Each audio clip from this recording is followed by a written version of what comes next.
welcome back to my channel Armiza Ministry. Hari ini kembali lagi di pembacaan kita untuk hari yang ke-112. So kita akan baca di sini di dalam Lukas dan juga di dalam Desire of Ages.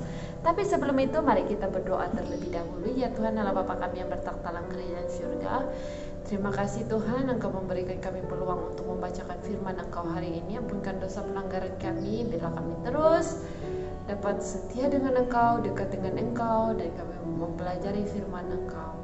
Terima kasih Tuhan atas kesempatan yang Engkau berikan. Ampunkan dosa pelanggaran kami sekali lagi. Semua ini saya serahkan dalam nama Tuhan Yesus Kristus yang telah menjadi juru selamat dan penebus kami. Amin. So, hari ini kita akan baca di dalam 112, nomor 112, So, saya akan baca dulu di dalam Lukas 9 ayat 57 hingga 62. Ketika Yesus dan murid-muridnya melanjutkan perjalanan mereka, berkatalah seorang di tengah jalan kepada Yesus, "Aku akan mengikut engkau kemana sahaja engkau pergi." Yesus berkata kepadanya, "Serigala mempunyai liang dan burung mempunyai sarang, tetapi anak manusia tidak mempunyai tempat untuk meletakkan kepalanya." Lalu ia berkata kepada seorang yang lain, "Ikutlah aku." Tetapi orang itu berkata, "Izinkanlah aku pergi dahulu menguburkan bapakku." Tetapi Yesus berkata kepadanya, "Biarlah orang mati menguburkan orang mati, tetapi engkau pergilah dan beritakanlah kerajaan Allah di mana-mana." Dan seorang lain lagi berkata, "Aku akan mengikut engkau, Tuhan, tapi izinkanlah aku pamitan dahulu dengan keluargaku." Tetapi Yesus berkata, "Setiap orang yang siap untuk membaca tetapi menoleh ke belakang tidak layak untuk kerajaan Allah." Desire of Ages 292 ayat 294. Murid-murid ini kadang-kadang bekerja dengan dia dalam pekerjaan yang giat. Yohanes dan Yakobus, Andreas dan Petrus, dengan Filipus, Nathanael dan Matius lebih dekat kepadanya daripada murid yang lain dan telah banyak menyaksikan mujizat-mujizat yang diadakannya. Petrus, Yakobus dan Yohanes lebih dekat lagi hubungan kepadanya. Mereka hampir selamanya dengan dia, menyaksikan mujizat-mujizatnya dan mendengar perkataannya. Yohanes adalah yang paling dekat dengan Kristus. Jadi ia dikenal sebagai seorang yang lebih dikasihi Yesus. Juru selamat mengasihi mereka semua, tetapi Yohanes memiliki sifat yang paling suka menerima.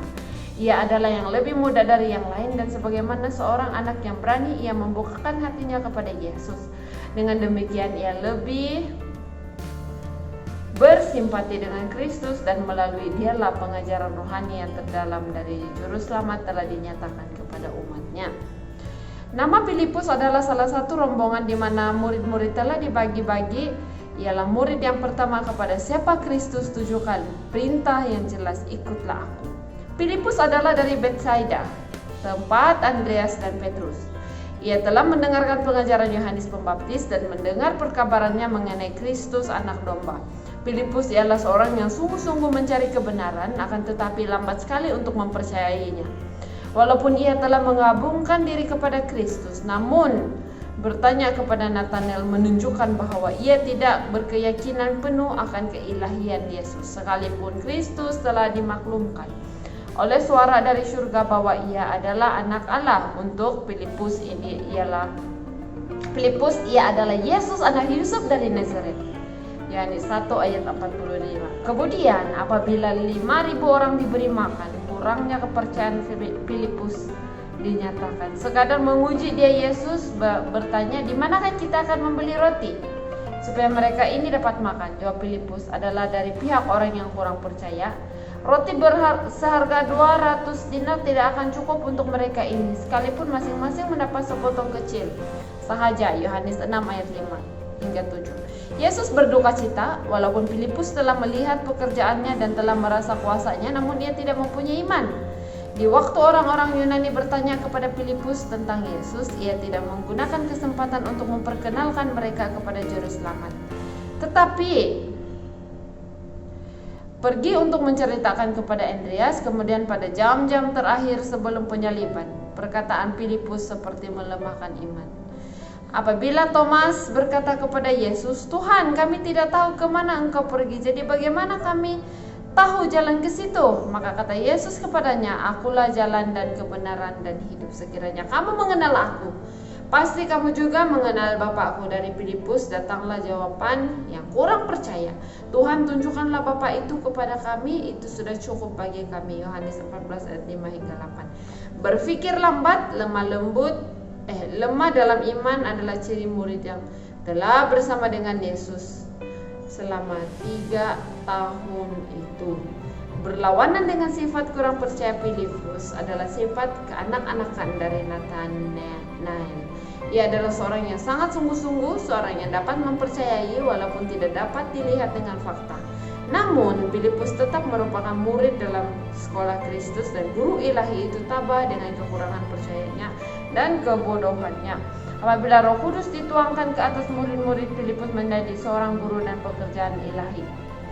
Ia tahu apa yang dikatakannya dan ia mendengar dengan jaminan yang memberikan keyakinan kepada pendengarnya. Pada waktu Kristus sedang menyediakan murid-muridnya untuk pelantikan, seorang yang tidak dipanggil mendesakkan dirinya di antara mereka. Itulah Yudas Iskariot, seorang yang mengaku dirinya pengikut Yesus. Ia tampil ke muka meminta tempat di tengah-tengah murid-murid itu dengan kesungguhan yang sangat, dan tampaknya ikhlas itu berkata, "Guru, aku akan mengikut engkau kemana saja engkau pergi." Kristus bukan menolak dan bukan untuk menerima dia, tetapi hanya mengeluarkan perkataan yang menyedihkan. Serigala mempunyai liang dan burung mempunyai sarang, tetapi anak manusia tidak mempunyai tempat untuk meletakkan kepalanya. Matius 8 ayat 19 hingga 20. Yudas percaya bahwa Yesus itulah Mesias, dan oleh bergabung dengan rasul-rasul ia berharap akan memperoleh pangkat yang tinggi di dalam kerajaan yang baru itu. Kristus telah memutuskan pengharapannya itu oleh kalimat tentang kemiskinannya.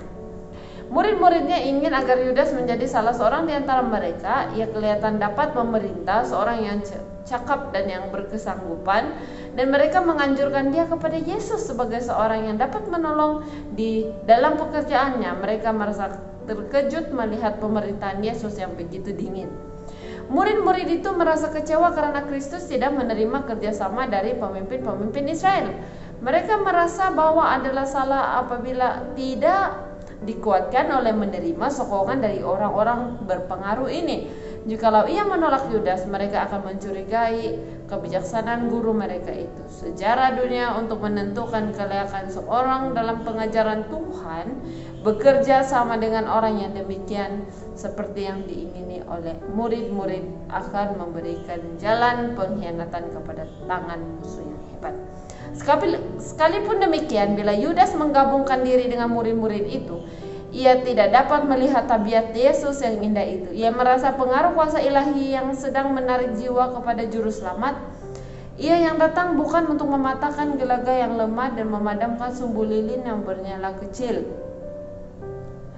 Tidak ada menekan jiwa yang hanya memiliki suatu keinginan menuju kepada terang.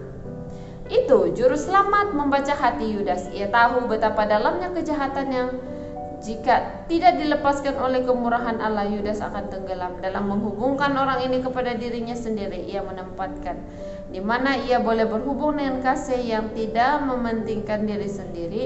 Jika ia mau membuka hati kepada Kristus, kemurahan ilahi akan membuangkan hati yang mementingkan diri sendiri, dan Yudas akan menjadi warga kerajaan Allah. Allah menerima manusia sebagaimana adanya dengan segala sifat kemanusiaannya. Dia mendidik mereka untuk pekerjaannya. Jikalau mereka mau patuh dan belajar daripadanya, mereka tidak dipilih sebab mereka sempurna. Tetapi sekalipun mereka tidak sempurna, melalui pengetahuan dan perbuatan kebenaran, melalui kemurahan Kristus, mereka itu boleh diubah kepada petanya. Yudas mempunyai kesempatan seperti murid-murid yang lain yang mendengarkan pelajaran yang sama, akan tetapi praktik kebenaran yang dituntut oleh Yesus adalah berbeza dengan kehendak dan tujuan Yudas. Dan ia tidak menyerahkan pikirannya agar dapat menerima akal budi dari surga. Sampai sini sahaja kita punya pembacaan hari ini. Mari kita berdoa.